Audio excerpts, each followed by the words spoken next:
what is the true meaning of jihad? Can Shaykh please give a specific definition of jihad, and what is the main difference of jihad during the time of Prophet Muhammad sallallahu alaihi wasallam and the jihad in our time? Thank you.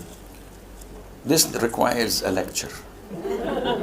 But in short, jihad linguistically is to struggle, and technically it is to fight for the cause of Allah. The Prophet said alayhi salatu wasalam to the person who asked him, O Prophet of Allah, a man fights for the booty, for the money. A man fights for fame. A man fights because his kinship were attacked, so he's fighting with them. Who's among them is in jihad for sabilillah? He said, whoever fights so that Allah's word is the highest. So this is jihad, when you fight for the cause of Allah Azza wa Jal. However, jihad can be categorized in 5 things. Jihad of shaitan, when you struggle, when you fight shaitan, this is jihad. Jihad of your own soul, and sometimes they're both interlinked. Then you have jihad of the disbelievers, the kuffar, mushrikeen, enemies of Islam. And then you have the jihad of the hypocrites, who are claiming to be Muslims, but they're fighting and undermining Islam. And finally you have the jihad of the sinners, Muslims, but they're sinners. You have to jihad and strive, not kill them. See, jihad is not only killing. It can be done by words. Allah Azza wa Jal says about the Quran, and وَجَاهِدْهُمْ بِهِ, and you have to have jihad with the Quran. And the Prophet ﷺ used to encourage jihad by words, like Hassan ibn Thabit. He was the poet of the Prophet ﷺ, and he used to criticize the mushrikeen with poems. And it was much more harder on them than swords, because people would circulate, oh, they said so and so about your family, they said so and so about your fear and being coward and running away from battle, and all the Arabs would talk about it. So poetry at the time was like CNN, was like, news agencies. So these are 5 types of jihad that we make.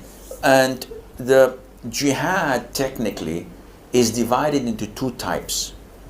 In Arabic they call jihadud dafa', and the second is jihadut talab. Jihadud dafa' is what everyone agrees upon, which is the jihad based on defense. So when someone attacks you, you dafa'. Dafa', you find it in the doors, idfa', meaning push.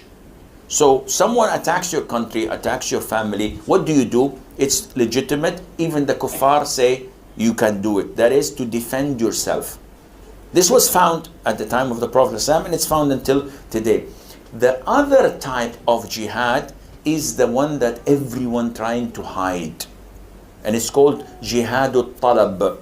And this means that the jihad of pursuing, running after. And this jihad was at the time of the Prophet ﷺ. But this jihad cannot be accomplished, cannot take place unless the state of the Muslims is strong. If you don't have a strong Muslim country, who can they pursue or attack? No, stay where you are. Just try to fix yourself, enrich your people with Islamic knowledge and Iman, then you can go. And what is the reason behind such jihad? Number 1, to call them to Islam. It is for da'wah. The jihad is only for da'wah. That is why when Muslims go and conquer the adjacent country, what do? We kill them all? No. The Prophet says, the first thing you do is call them to Islam. If they accept it, leave them. Khalas, they're Muslims. We go. We don't want your country. We don't want your land. We don't want your wealth. If they refuse, then tell them Allah obliged upon you to pay taxation, jizya. Stay. kafir as you wish, no problem. But you have to give us a percentage. And this percentage, by the way, is given once or twice a year, depending on the rules. And it's less or equivalent to zakat, your own zakat. And by the way, jizya is not taken from women. You didn't know this, did you? So I'm teaching you new things, mashallah. Sheikh Scholar is a very big scholar. Anyhow, jizya is not taken from women. It's not taken from children. It's taken only from men who work and can produce. So we take jizya. And in return, when enemy comes and attack your country, you don't fight. We Muslims protect you. Subhanallah, for this little money? Yes.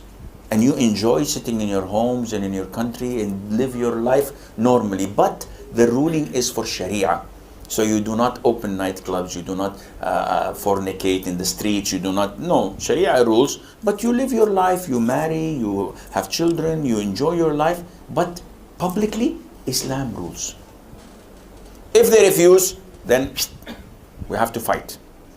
And if we fight you, then we capture you, you become our slaves, and we take your land, and you take because you refuse, I give you two good options.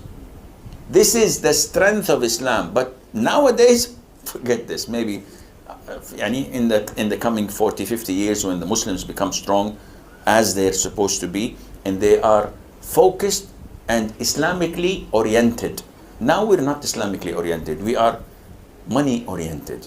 We want to live comfortably, have a good car, have a good house, have a good salary, and let everybody else die.